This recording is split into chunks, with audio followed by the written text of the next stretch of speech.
ফজরে যান নাই, আল্লাহ বলেছে ফেরেশতাদেরকে, থাক লিখিস না, জোহরে আসবে আমার বান্দা। তো আল্লাহ পানি বন্ধ করে দেব? না না না, আমার বান্দা। খানা বন্ধ করে দেব? না না না, আমার বান্দা। আমি না গাফফার, আমি আল্লাহ না ক্ষমাকারী। আল্লাহ দোষগুলো দুনিয়াকে দেখাই দেব? না না না, আমি সত্তা, রহমতের চাদর দিয়ে ঢেকে রেখেছেন। আপনি জান নাই, আপনাকে হাইয়া আলাস সালাহ বলার পর আবার হাইয়া আলাল ফালাহ বলেছে। হাইয়া আলাস সালাহ বললে হতো, ফালাহ কেন বললো?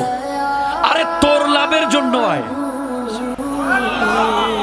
আমি আল্লাহকে তুই সিজদা করবি, লাভটা আমার হবে না, তোর হবে। আয়।